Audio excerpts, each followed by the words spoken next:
In January 1966, an Air India Boeing 707 crashed into the French Alps, leaving no survivors. Among the casualties was 56-year-old physicist Homi Jehangir Bhabha. He was the primary architect of India's nuclear ambitions, and he died just as his most complex project was beginning. Bhabha faced a strict geographical constraint. His newly independent nation held only about 1 to 2% of the world's known uranium reserves, the standard fuel for nuclear power.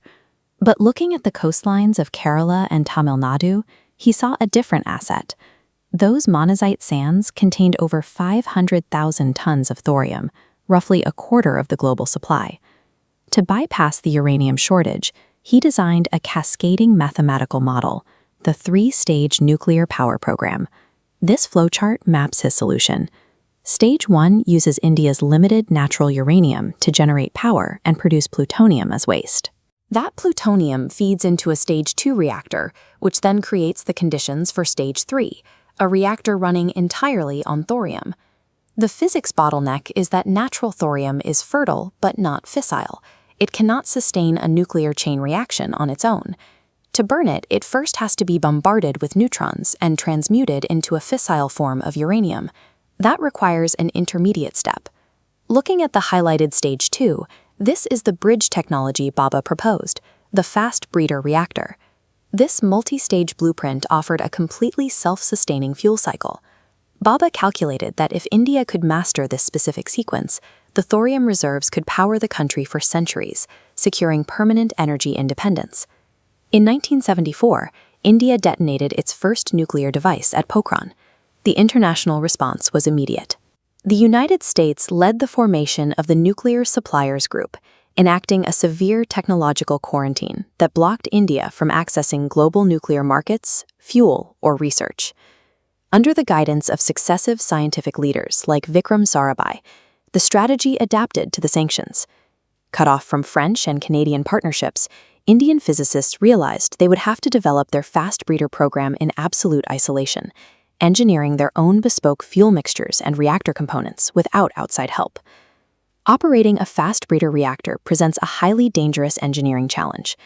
Because standard water slows down the fast neutrons required for the breeding process, these machines rely on liquid sodium as a coolant.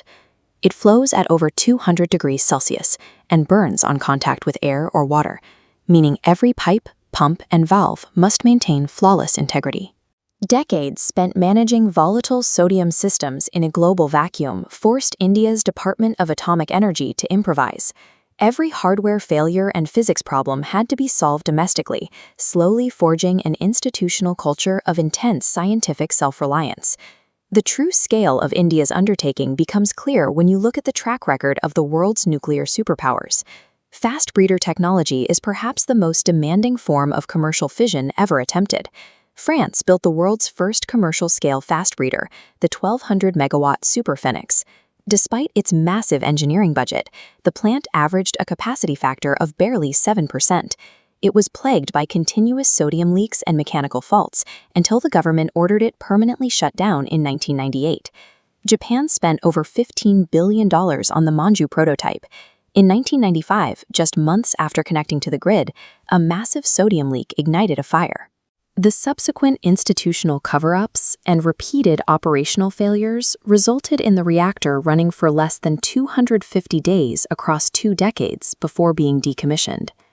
The United States, the United Kingdom, and Germany all launched their own aggressive fast reactor programs. All of them collapsed under escalating costs, sodium handling accidents, and political opposition. Collectively, these nations spent an estimated $100 billion attempting to commercialize the technology.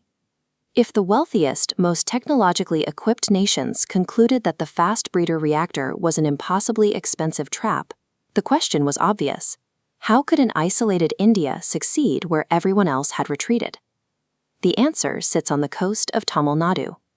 The Prototype Fast Breeder Reactor, or PFBR, at Kalpakkam, is the culmination of those isolated decades of trial and error. Every element, from the 12-meter stainless steel vessel to the precision sodium pumps, was manufactured by domestic industries working to microscopic tolerances. To understand how it works, Look at this cross-section of the PFBR's internal architecture. The central core holds highly reactive mixed oxide fuel, a blend of plutonium and uranium. Surrounding this active center is a sterile blanket made of uranium-238, an isotope that does not fission on its own. As the core burns, it releases high-energy fast neutrons. Because the liquid sodium coolant doesn't slow them down, these neutrons escape the center and strike the sterile blanket. When the uranium-238 atoms absorb these fast neutrons, transmuting them, they convert into plutonium-239, a potent new nuclear fuel. This process yields a remarkable physical paradox. Over its operating cycle, the PFBR creates more fissile material in its blanket than it consumes in its core. The machine grows its own fuel supply from the inside out. Mastering the remote fuel handling mechanisms and the volatile sodium loops to achieve this cycle pushed domestic engineering to its limits. Over time, the PFBR evolved from a massive construction project into a definitive proof of concept for India's technological sovereignty. Getting this machine online required 3 generations of scientific labor. Thousands of researchers, welders, and technicians spent 30-year careers at Kalpakkam, enduring constant budget revisions, construction delays, and international skepticism to solve one metallurgical problem at a time. Their work culminated on the evening of April 6, 2026, when scientists and directors crowded into the PFBR control room. At exactly 8:25 p.m., the neutron count crossed the threshold. The reactor achieved first criticality, the precise moment the nuclear fission chain reaction inside the core becomes permanently self-sustaining, waking the machine up. Achieving criticality after 15 years of delays proved that the complex closed fuel cycle was viable. It validated 72 years of unbroken institutional patience, proving the strict logic of India's long-game strategy. But breeding plutonium is only stage 2. Look at the reactor blanket one more time. The final capability of the PFBR is replacing that uranium blanket with thorium-232.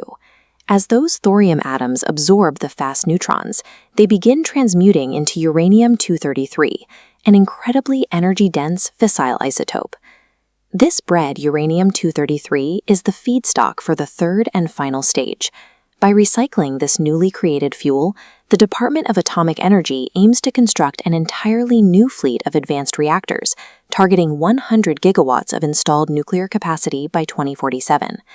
If successfully deployed at scale, India's Stage 3 reactors will be capable of sustaining the country's total energy demands for centuries. They will break the nation's import dependency, running entirely on the dense, heavy sand resting naturally on the southern beaches. 72 years ago, a theoretical physicist mapped out an exit strategy for a nation starved of conventional resources. By transmuting basic coastal sand into electricity, the fire Homi Bhabha envisioned has finally ignited.